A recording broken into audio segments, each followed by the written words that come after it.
ان کے لیے بھی ابھی یہ کافی پریشانی کا باعث بنا ہوا ہے کہ ان لوگوں کو عوام میں پذیرائی نہیں ہے۔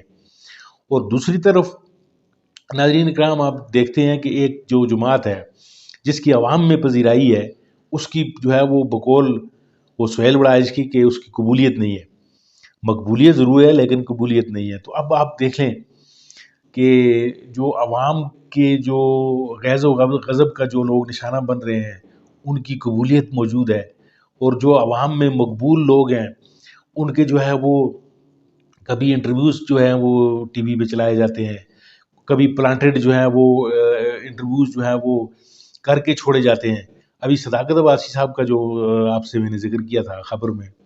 کہ ان کا ایک انٹرویو جو ہے وہ ریکارڈ ہو چکا ہے، تو وہ کسی بھی لمحے منظر عام پہ آ جائے گا۔ تو ناظرین کرام بے بسی، بے چارگی، اور یعنی جو بھی اس کو اس چیز کو نام دے دیں آپ، لوگوں میں عالم یہ ہے کہ ان کو جان کے لالے پڑے ہوئے ہیں، ان کو جو ہے وہ گھروں سے اٹھایا جا رہا ہے، پھر ان سے پہلے پریس کانفرنسیں کروائی جا رہی تھی، اب جو ہے وہ انٹرویوز کروائے جا رہے ہیں۔ اور دنیا نیوز پہ جو انٹرویو چلا کامران شاہد کے پروگرام میں،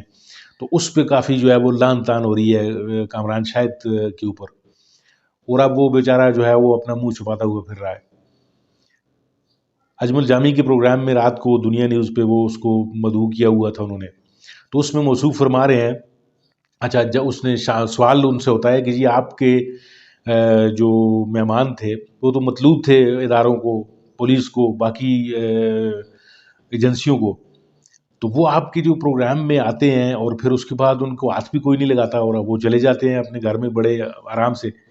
یعنی جیسے کہ انہوں نے کوئی جرم کیا ہی نہیں ہے۔ تو اس پہ جو ہے وہ کامران شاید جو بڑی ڈٹائی سے جواب دیتا ہے کہ وہ جو میرے پروگرام میں جو آ جاتا ہے، جب اس نے انٹرویو دے دیا، جب اس نے میرے پروگرام میں اس نے آ کر باتیں کر لی، اپنی دل کی بڑاس نکال لی، تو پھر اس کو تو کوئی ادارہ اب نہیں پکڑے گا۔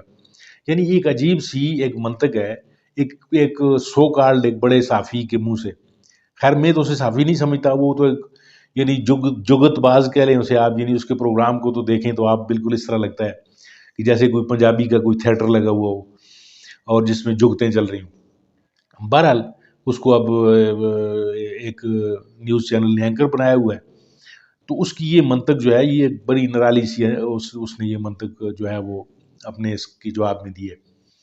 یعنی اب جو ہے وہ کامران شاہد جو ہے وہ ایک جسٹس کامران شاید بھی اس کو لکھا جا رہا ہے، یعنی تنزیہ طور پر سوشل میڈیا پہ، کہ اس کی عدالت میں جو کوئی آیا جس نے سرنڈر کیا اور بس وہ پھر جو ہے اس کو معافی مل گئی۔ تو ناظرین اکرام یہ چیزیں جو ہیں وہ بڑی عجیب و غریب اس اکراس کنٹری جو ہیں وہ ہو رہی ہیں، یعنی پہلے اس سے کبھی پہلے آپ نے اس طرح کی کوئی چیزیں ہوتی ہوئی نظر آپ نے نہیں دیکھی ہوں گی۔ اور صداقت عباسی کے انٹرویو کے والے سے بات کر رہا تھا میں، تو ان کا جو انٹرویو ہے وہ کہتے ہیں جی ڈان نیوز پہ جو ہے وہ ریکارڈ ہوا، عادل شاہ زیب کا مبینہ طور پر بتا رہے ہیں کہ اس نے جو ہے ان کا انٹرویو کیا، اور دوران انٹرویو جو ہے وہ کافی ان کو پازز لینے پڑے، کیونکہ جو ہے صداقت عباسی جو تھے وہ مبینہ طور پر کمفرٹیبل نہیں تھے، پھر ان کو جو ہے وہ تیار کرایا گیا، یعنی بہت ساری ہارڈلز آئیں یعنی اس انٹرویو کو ریکارڈ کرتے وقت، اور 15-20 منٹ کا جو انٹرویو ریکارڈ ہوا تو پھر صداقت عباسی نے آگے مزید بڑھنے سے انکار کر دیا۔ مبینہ طور پر انہوں نے کہا جی کہ بس آپ نے جو مجھ سے کہلوانا تھا وہ میں نے کہہ دیا ہے، اب آپ مزید مجھ سے کیا اس انٹرویو کو لمبا کر رہے ہیں۔ تو ناظرین کرام پھر اس کے بعد ہوا یہ کہ جو ڈان کی انتظامیہ ہے، جو مبینہ طور پر جو ایڈیٹرز ہیں، جو اس طرح کے باقی جو شعبے کے لوگ ہیں، انہوں نے یعنی کچھ غیرت کا مظاہرہ یہ کیا، انہوں نے کہا جی کہ اگر اس طرح کے انٹرویوز اس ٹی وی چینل پہ چلیں گے تو ہم جو ہیں وہ پھر استعفیٰ دیں گے، ہم اس طرح کے کام میں جو ہم حصہ دار نہیں بننا چاہتے۔ تو ناظرین کرام اس طرح کی چیزیں بھی اب نکل کر سامنے آ رہی ہیں کہ لوگوں کے جو وار ہیں، جو ان کی جو چیزیں ہیں وہ الٹی پڑ رہی ہیں، تو ملک کس طرف لے کے جا رہے ہیں یہ اس کا کچھ بھی اندازہ نہیں ہے، کوئی سمجھ نہیں آ رہی کہ یہ کیا چیزیں ہو رہی ہیں، ملک کن لوگوں کے حوالے ہے۔ حکومت جو ہے وہ نگران حکومت جو ہے اس نے تو قسم اٹھائی ہوئی ہے کہ اس نے جو ہے وہ انصاف اور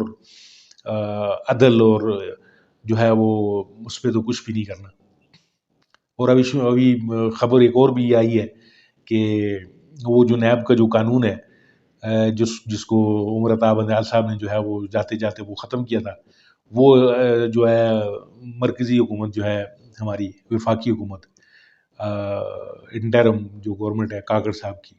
اس نے جو ہے اس پہ ریویو کی درخواست کی ہے سپریم کورٹ سے.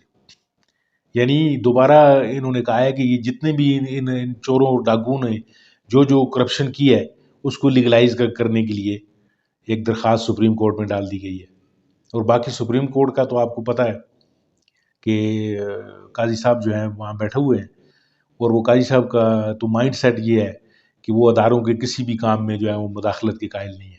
باقی آپ خود سمجھدار ہیں کہ اس کیس کا کیا فیصلہ ہونے جا رہا ہے. ناظرین کرام، آپ کا بہت بہت شکریہ، آپ نے میری یہ ویڈیو دیکھنے کے لیے وقت نکالا. اپنا بہت سارا خیال رکھیے، اپنے اس چینل کا بھی. اللہ حافظ.